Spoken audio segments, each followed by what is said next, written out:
Hello बच्चों, welcome to all of you. बच्चों, आज हम लोग सोल्व करेंगे प्रश्नावली 6.1 को। और 6.1 को जानने से पहले हम लोगों को जानना होगा समरूप और सर्वगसम के बारे में। तो चलिए जानते हैं समरूप क्या होती है और सर्वगसम क्या होती है। बच्चों, इसको जानने के लिए हम लोगों को दो आकृति या फिर दो शेप कर सकते हैं या फिर दो सिंबल कर सकते हैं, उसका उपयोग करना पड़ेगा। ठीक है, तो चलिए जानते हैं समरूप के बारे में, या फिर इसका डिफिनेशन कर सकते हैं। बच्चों, दो ऐसा आकृति लेना है जो दिखने में एक जैसा हो, लेकिन उसका रेडियस कर सकते हैं, त्रिज्या कर सकते हैं, या फिर उसका क्षेत्रफल कर सकते हैं, वो दोनों क्या होना चाहिए, भिन्न भिन्न होना चाहिए। देखिए एक एग्जांपल से, मान लीजिए हम दो सर्कल ले लिए, दो वृत्त ले लिए, सर्कल मतलब वृत्त ले लिए। अब वृत्त लेने के बाद अगर इसका क्षेत्रफल का बात करें या फिर इसका रेडियस का बात करें, मान लीजिए रेडियस त्रिज्या ले लिए, एक को हम 2 सेंटीमीटर और एक को ले लिए हम 4 सेंटीमीटर। अब देखिए इसमें क्या डिफरेंट है, देखने में क्या दिख रहा है, दोनों एक जैसा दिख रहा है, दोनों का दोनों तो सर्कल ही ना है सर, लेकिन इसका जो त्रिज्या है, रेडियस है, वो 2 सेंटीमीटर है और इसका कितना है, 4 सेंटीमीटर है। तो ये दिखने में कैसा था, एक जैसा, बनावट क्या है एक जैसा, लेकिन आकार क्या है, भिन्न भिन्न है। उसी तरह से हम लोग इसमें ले सकते हैं दो त्रिभुज। मान लीजिए इसका क्षेत्रफल ले लेते हैं हम 10 सेंटीमीटर और एक और त्रिभुज लेते हैं ऐसे, जिसका ले लेते हैं हम मान लीजिए मोटा मोटी 15 सेंटीमीटर। अब देखिए दोनों देखने में कैसा दिख रहा है, एक जैसा, लेकिन इसका जो क्षेत्रफल वो क्या है, भिन्न भिन्न है। तब उसको हम क्या बोलेंगे, समरूप बोलेंगे। एकदम सिंपल है, ठीक है। और इसका जो साइन होता है समरूप का, वो ये होता है। लेकिन इसी का बीच में अगर कुछ इस प्रकार से मिल जाए,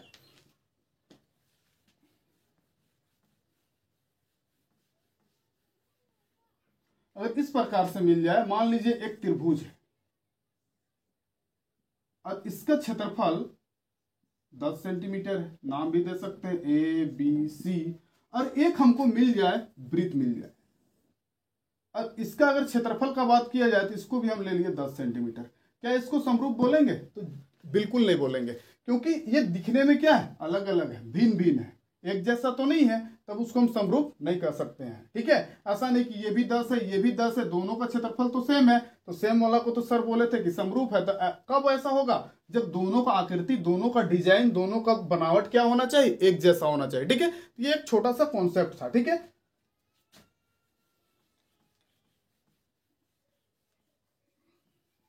अब आते हैं सर्वगसम में। सर्वगसम में भी हमको दो आकृति लेना होगा, लेकिन इसमें हमेशा ये याद रखिए कि इसमें हम जो भी आकृति लेंगे, चाहे वो क्षेत्रफल का बात करें, त्रिज्या का बात करें, या फिर उसका बनावट डिजाइन का बात करें, वो हमेशा हर कुछ क्या होना चाहिए, बराबर होना चाहिए। जैसे मोटा मोटी एक लेते हैं 2 सेंटीमीटर, तो अगला वृत्त भी कितना लेना होगा, 2 सेंटीमीटर। उसी तरह से अगर हम कोई त्रिभुज ले लिया, ऐसे नाम दे सकते हैं ए बी सी, अगर इसको हम 10 सेंटीमीटर लेते हैं तो अगला को भी कितना लेना होगा, 10 सेंटीमीटर लेना होगा।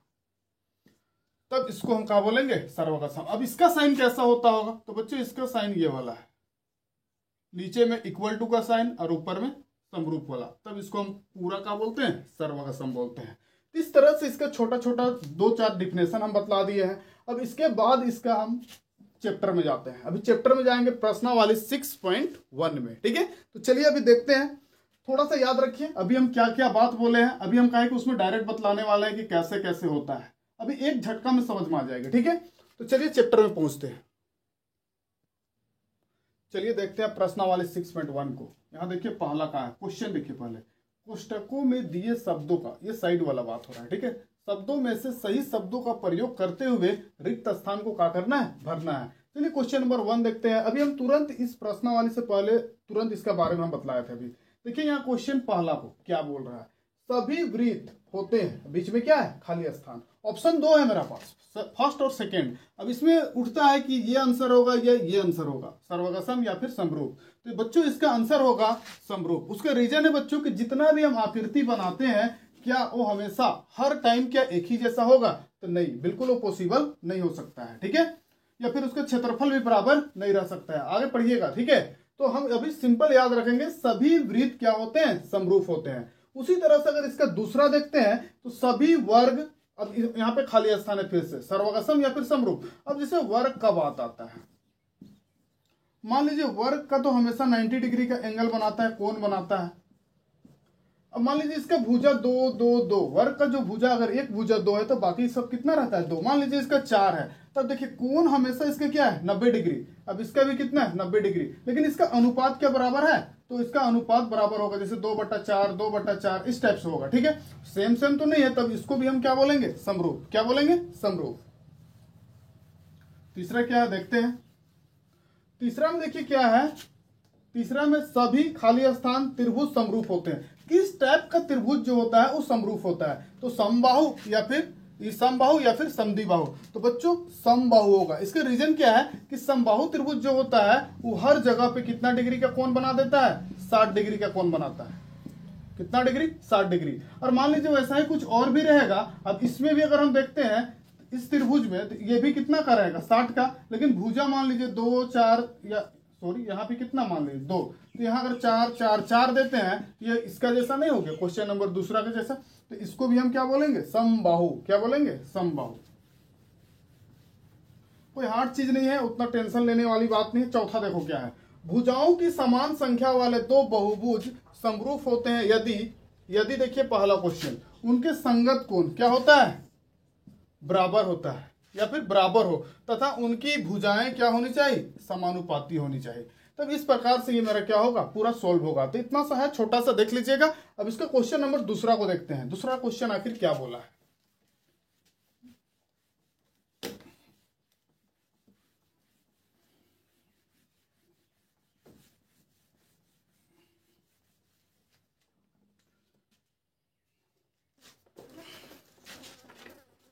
देखिए इसका क्वेश्चन है दूसरा क्वेश्चन में लिखता है बच्चों, निम्नलिखित युग्मकों के दो मतलब हमको भिन्न भिन्न उदाहरण देना है।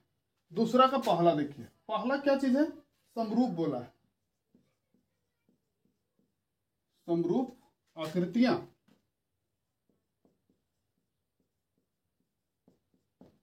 समरूप आकृतियां। अब इसका दो उदाहरण बोला है, तो अभी तुरंत हम बोले थे समरूप का दो उदाहरण दे के समझाए थे। तो एक ले लेंगे हम, ऐसे सर्कल ले लिए।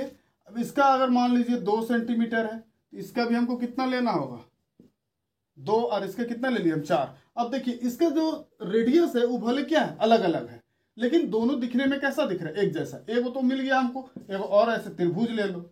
अब त्रिभुज का को 10 सेंटीमीटर दे दो, और एक और त्रिभुज बना दो, उसको मान लो 20 सेंटीमीटर दे दो। इसका नाम PQR दे दो, और इसका ABC दे दो, AB और क्या दे दिए हम C दे दिए। इस स्टेप से इसका आंसर कंप्लीट हो गया। ठीक है, इसको भी मिटा देते हैं।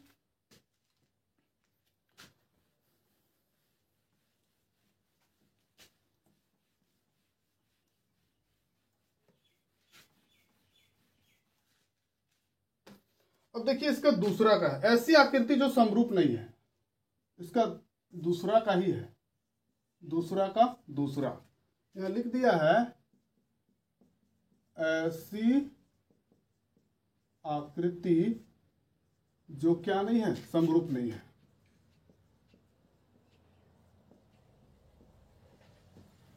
समरूप नहीं है। अब समरूप नहीं है तो इसको हम दो तरीके से बना सकते हैं। जैसे यहां पे देखिए, एक हम क्या बना दिए सर्कल।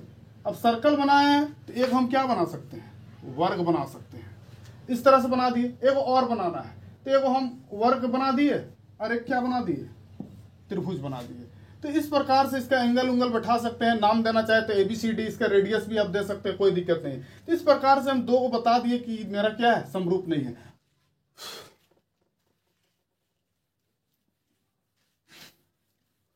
अब आते हैं इसका तीसरा में। देखिए तीसरा में एक ही चीज दिया हुआ है, आकृति दिया हुआ है दो स्टेप से। यहाँ 1 पॉइंट कितना है 1.5 सेंटीमीटर है, तो यहाँ भी 1.5 है, यहाँ भी 1.5 है, यहाँ भी 1.5 है। अब और कुछ तो दिया हुआ नहीं है, नाम दे दिया है PQRS। अब एक वर्ग है इस टाइप से, इसका नाम दे देते हैं ABC, और क्या दे दिया D। अब इसका 3 3 है, 3 सेंटीमीटर 3 सेंटीमीटर 3 सेंटीमीटर 3 सेंटीमीटर।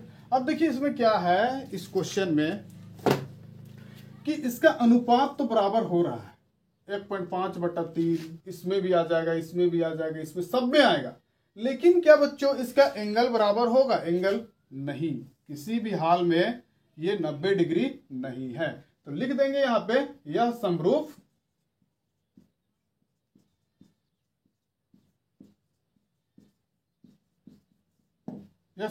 नहीं है। ठीक है, तो इस तरह से चैप्टर में हम लोग को क्या हो चुका है, खत्म हो चुका है। कोई बहुत हार्ड चीज नहीं है, ज्यादा माथा मारने वाला चीज नहीं है। ठीक है, अगर समझ में पर भी नहीं आए तो प्लीज मेरा से पूछ लीजिएगा। ठीक है, तो ओके बच्चों, ठीक है, आज के लिए क्लास को यहीं पे स्टॉप करते हैं। Okay, thank you.